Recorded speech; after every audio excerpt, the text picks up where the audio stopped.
Chapter number 5 વિકલન.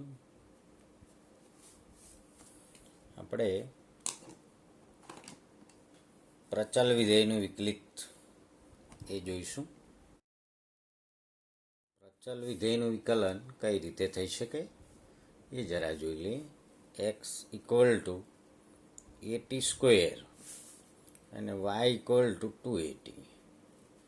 સીધો example લઈએ છીએ આપણે પ્રચલ વિધેયમાં. પહેલો પ્રશ્ન, તો અહીંયા ટીને સાપેક્ષ વિકલન કરવાનું રહેશે. dx બાય dt એ તો અચળ છે, ટી સ્ક્વેરનું 2t થાય એટલે 280, 80² ટ્વાઇસ 80. અને dy બાય dt કરીએ તો 280 2a, ટીને સાપેક્ષ એટલે 5x 5 થાય તો 280 2a થાય. 2a અચળ કહેવાય. ટીને સાપેક્ષ વિકલન dy બાય dt 2a થાય. અહીંયા ટીને સાપેક્ષ dx બાય dt એટલે ટી સ્ક્વેરનું 2t થાય એટલે 280 લખાય. તમારે તો dy બાય dx શોધવું છે, તો dy by dx equal to dy by dt આવે ઉપર અને છેદમાં dx બાય dt આવે. dy બાય dtનો આન્સર આવ્યો 2a અને પેલો dx બાય dt 280 એટલે 280 એ કેન્સલ થઈ જાય એટલે ફાઇનલ આન્સર આવ્યો 1/t. એટલે માટે dy by dx equal to આપણને મળશે 1/t.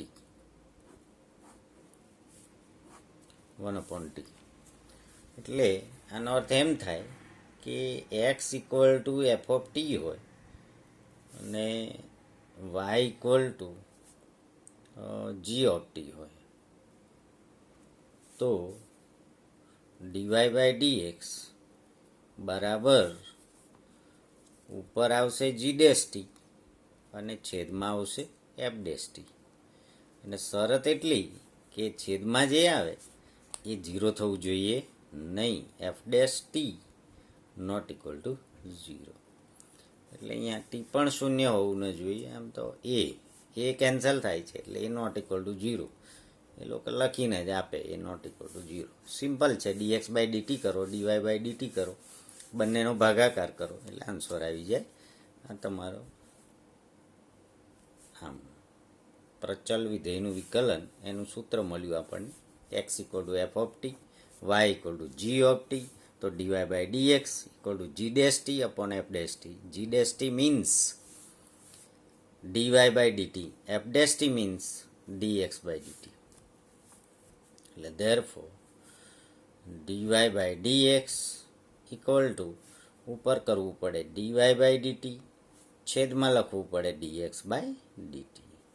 અને એ રીતે આપણને dy બાય dx મળે. તો એક ઉદાહરણ લઈને આપણે ચેક કર્યું. એ કેટલીક વાર આ લોકો આનો જે પ્રશ્ન છે એને સેકન્ડ ડેરિવેટિવ મૂકે છે કે MCQમાં આમાંય મૂકી દે. એ સેકન્ડ પ્રશ્ન કે d2y by dx square equal to ખાલી જગ્યા. પ્રશ્ન આનો જ છે. તો આપણી પાસે dy બાય dx તો છે જ, કે અહીં dy by dx equal to 1/t માટે ddx of dy by dx ફરીવાર જે વિકલન છે આપેલા વિધેયનું ફરીવાર વિકલન, તો 1/xનું -1/x², તો 1/tનું -1/t², પરંતુ ટીનું એક્સને સાપેક્ષ dt બાય dx લખવું પડે. એટલે -1/t² into dt by dx. 1/xનો રૂલ્સ તો આપણે જાણીએ જ છીએ, કારણ કે ddx of 1/x equal to 1/xનું વિકલન -1/x² છે. અને એ આપણે જાણીએ છીએ કે 1/xનું વિકલન -1/x² છે. માટે આ વિકલન થશે -1/t² into dt by dx. તો dx બાય dt ક્યાં છે? 280. dx by dt 280. એ નંબર 1 આપો ને એને ઉઠાઈને અહીં મૂકી દઈએ એટલે 1/280. એટલે ફાઇનલ જવાબ d2y by dx² equal to d2y/dx² equal to -1/2at cube. આ તમારું સેકન્ડ ડેરિવેટિવ, દ્વિતીય વિકલન કહેવાય એને. દ્વિતીય વિકલન -1/2at ક્યુબ. એમાં ધ્યાન રાખવાનું હતું 1/tનું -1/t² અને ઇન્ટુ dt/dx, ટીનું એક્સને સાપેક્ષ, કારણ કે 1/tનું ટીને સાપેક્ષ -1/t², 1/xનું એક્સને સાપેક્ષ -1/x², એટલે 1/tનું -1/t² ઇન્ટુ dt/dx એટલે -1/t² ઇન્ટુ dt/dx, એટલે તમારે લખવું પડશે dt/dx એટલે 1/2at, એટલે -1/2at ક્યુબ. એટલે દ્વિતીય વિકલન પણ આપણને ખબર પડી ગઈ કે ભાઈ એ કેવી મોટો ભાગ છે નહીં. બીજી વાર વિકલન કરવા, દ્વિતીય વિકલનનું વિકલન, બરાબર. બે વિકલન છે આપણે, ત્રણ તો છે નહીં. એક પ્રશ્નમાં આપણે દ્વિતીય વિકલન જોયું. બીજો એક પ્રશ્ન લઈ લઈએ, એક્ઝામ્પલ નંબર 2. અને સાથે સાથે પ્રચલ વિધેય છે એમાં આપણે માસ્ટરી મેળવીએ, બહુ મજા આવે એવું છે. x equal two a cos theta, આપણે પહેલાં નાના એક્ઝામ્પલ લેવાના છે ને. y ઇક્વલ ટુ પણ a sin થીટા, એની જગ્યાએ b પણ હોઈ શકે. dx/d થીટા લઈ લેવાનું છે થીટાને સાપેક્ષ, તો આ -a sin થીટા થાય, અને dy/d થીટા, તો એ sin થીટાનું એ cos થીટા થશે. હવે dy/dx પહેલું થીટાને સાપેક્ષ કરી દેવાનું, એટલે dx/d થીટા એટલે -a cos, એ તો અચળ છે, cos થીટાનું -sin થીટા, અને એ અચળ sin થીટાનું cos થીટા. dy/dx એટલે dy/d થીટા ઉપર અને dx/d થીટા છેદમાં, એટલે ઉપર આવશે a cos થીટા અને છેદમાં આવશે -a sin theta. A cancel થશે એટલે -cot થીટા જવાબ, -cot થીટા. આ dy/dx થઈ ગયો.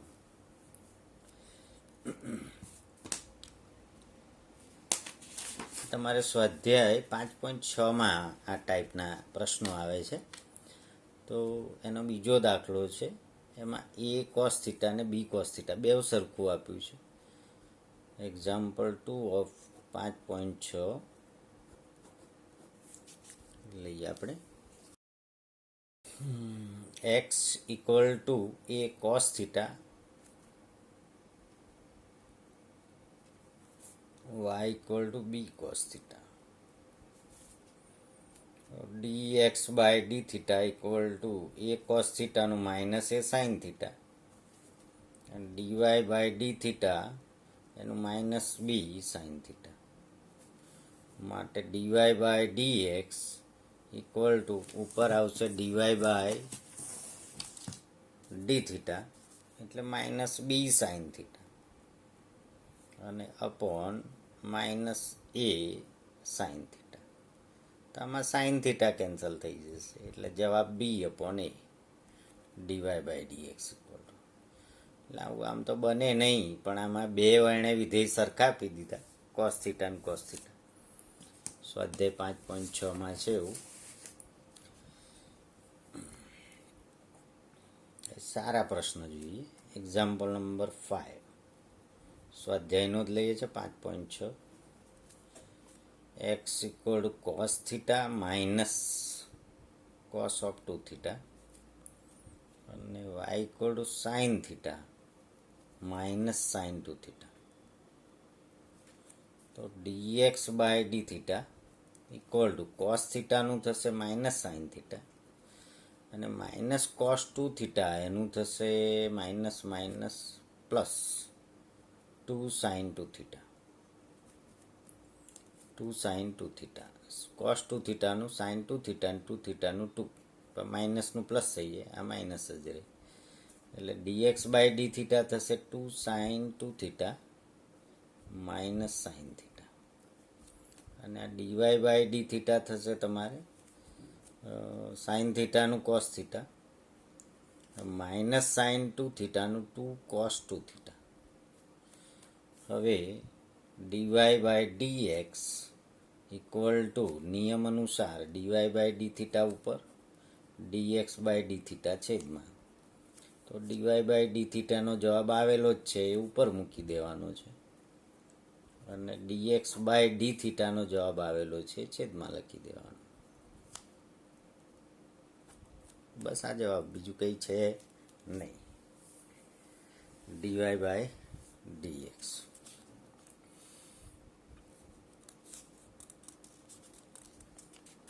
એટલે પ્રચલ વિધેયનું વિકલિત આપણે ઇનવર્સ તો જોયું જ છે. હવે પ્રચલ વિધેય જોઈ લઈએ. Example number 6. X equal to a theta minus sine theta અને y equal to a 1 plus cos theta માટે d x by d theta equal to a બહાર આવશે થીટાનું વિકલન 1 માઇનસ સાઇન થીટાનું કોસ થીટા. આ બાજુ DY by d theta equal to a 1નું 0 કોસ થીટાનું માઇનસ સાઇન થીટા. થીટાને સાપેક્ષ છે, જેમ એક્સને સાપેક્ષ થાય એમાં થીટાને સાપેક્ષ. તો dx by d theta equal to a into 1 minus cos theta છે, અને આ બાજુ ડીવાય બાય ડી થીટા એટલે માઇનસ એ સાઇન થીટા. હવે આપણે ડીવાય બાય ડીએક્સ શોધવું છે, તો dy by dx equal to નિયમ અનુસાર ડીવાય બાય ડી થીટા છેદમાં ડીએક્સ બાય ડી થીટા. તો ડીવાય બાય ડી થીટાનો જવાબ માઇનસ એ સાઇન થીટા અને છેદમાં a into 1 minus cos theta. અહીંયા તમારી ત્રિકોણમિતિ કામ લાગશે કે માઇનસ સાઇન થીટા એટલે minus 2 sine theta by 2 into cos theta by 2, અને 1 માઇનસ કોસ થીટા એટલે 2 સાઇન સ્ક્વેર થીટા બાય 2. હવે 2 સાઇન સ્ક્વેર થીટા બાય 2 એટલે એક નીકળી જશે, એટલે 2 જશે, એક સાઇન જશે, એટલે જવાબ આવશે માઇનસ કોટ થીટા બાય 2. એક સાઇન કેન્સલ, એક 2 કેન્સલ, એટલે minus cot theta by 2 dy by dx. એક સ્ટેપ લખવું હોય તો minus 2 sine theta by 2 into cos theta by 2 divided by 2 sine theta by 2 into sine theta by 2, એટલે આ બે નીકળી ગયા, એટલે માઇનસ કોટ થીટા બાય 2.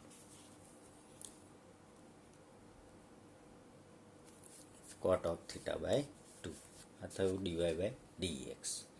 દરેકમાં લખેલું જ છે કે ભાઈ એક્સને સાપેક્ષ વિકલિત શોધો. એક્સ અને વાય પ્રચલ સમીકરણ સ્વરૂપે આપેલ હોય તો પ્રચલનો લોપ કર્યા વગર ડીવાય બાય ડીએક્સ શોધો. એટલે પ્રચલ અંદર આવે જવાબમાં. બરાબર. છઠ્ઠો પ્રશ્ન છે 5.6. એનો છઠ્ઠો પ્રશ્ન આપણે જોઈ લઈએ એટલે તમે ખુશ. 5.6 જો બી બાય આપણે વચ્ચે એક જવાબ આવે, બી બાય પછી આ છઠ્ઠો માઇનસ કોટ થીટા બાય 2 અને અહીંયા minus cot theta by 2.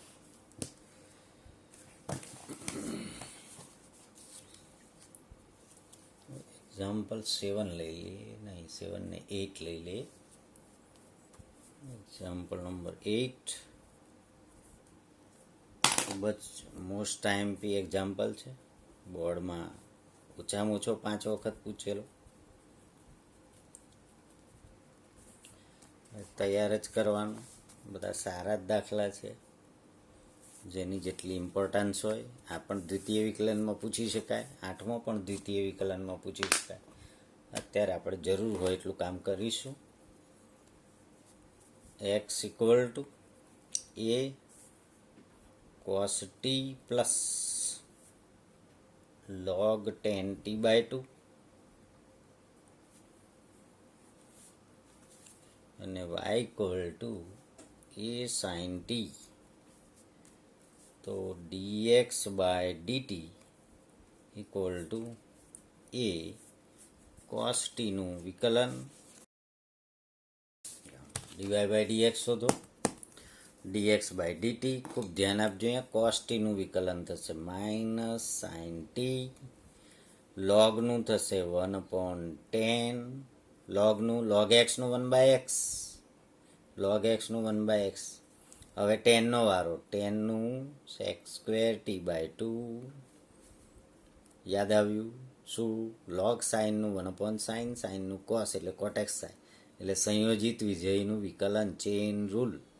Cos ટીનું માઇનસ સાઇન ટી, એ કામ પતી ગયું. પ્લસ પણ લોગ 10નું ડાયરેક્ટ ન થાય, લોગ એક્સનું 1/x એટલે લોગ 10નું 1/10. 10નો વારો આવ્યો સેક્સ સ્ક્વેર ટી બાય 2 અને ટી બાય 2નું 1/2, એટલે આ dy by du, du by dv, dv by dx, chain rule યાદ કરો, ઇક્વલ ટુ એ. એટલે વિકલન વસ્તુ એવી છે, રોજ લઈને બેસવું પડે. લોગનું 1/10 અને 10નું sec square theta by 2, theta by 2નું 1/2, એટલે 1/2 લખીએ પહેલાં, 1/2. 10ને કહીએ સાઇન ભાગ્યા કોસ બની જાય, એને વાંધો નથી, એ સાઇન ભાગ્યા કોસ બની જશે. ઇન્ટુ સેકનો વર્ગ છે એને કોસ સ્ક્વેર ટી બાય 2 લખવાનું છે, એટલે cos t by 2 into cos t by 2. જાણી જોઈને એને લાંબુ કર્યું. કોસ સ્ક્વેર ટી બાય 2 છે એટલે cos t by 2, cos t by 2 બે વખત. 10 છે એ સાઇન ભાગ્યા કોસ, એટલે કોસ ઉપર લખ્યું હોત તોય વાંધો નહોતો, પણ આપણે અહીંયા આરામથી કેન્સલ કરીશું. કોસ ટી બાય 2 કેન્સલ થશે. ફરી એકવાર, એ અચળ, કોસનું માઇનસ સાઇન ટી, લોગનું 1/10, 10નું sec square t by 2, t by 2નું 1/2, અને એ કામ પૂરું થયું.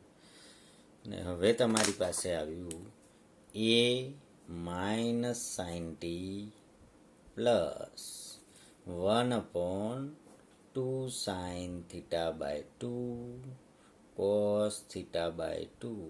થીટા હોય તો થીટા બાય 2, આ t by 2 cos t by 2, 2 sine theta by 2 cos theta by 2 સૂત્ર છે સાઇન થીટા, એટલે a into minus sine t plus 1/sin t equal to a 1 minus sine square T.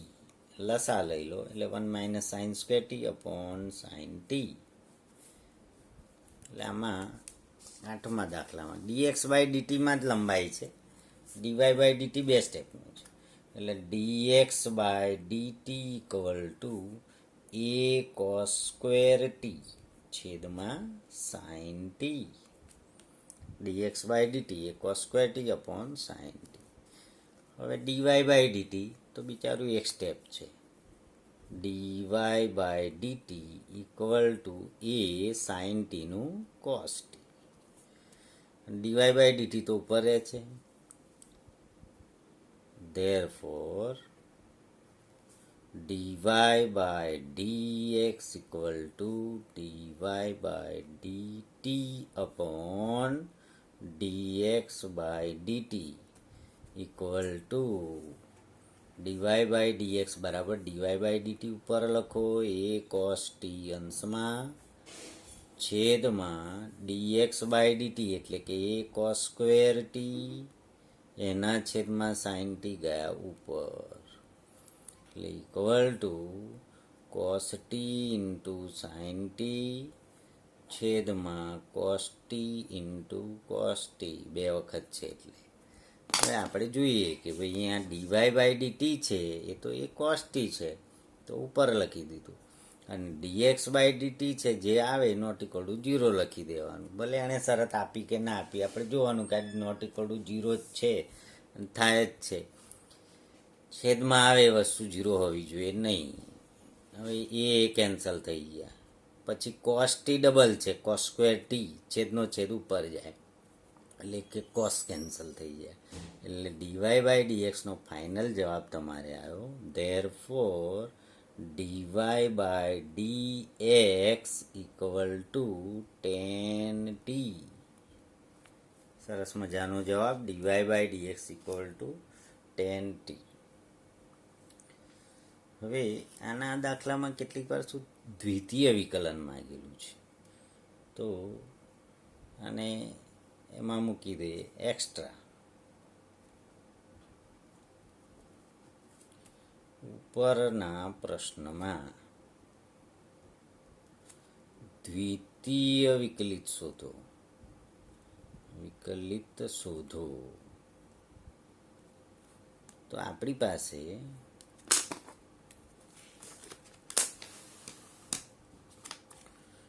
પહેલું વિકલન આવી ગયું છે. અહીં dy/dx બરાબર tan t આવી ગયું છે. એટલે therefore d/dx of dy/dx equal to tan t નું વિકલન થાય sec²t. હવે વિકલન તો બીજી વાર તો સરસ આવડે આપણને, ટેનનું સરસ જ આવી ગયું, પણ ટીનું એક્સને સાપેક્ષ કરવું પડે. Chain rule.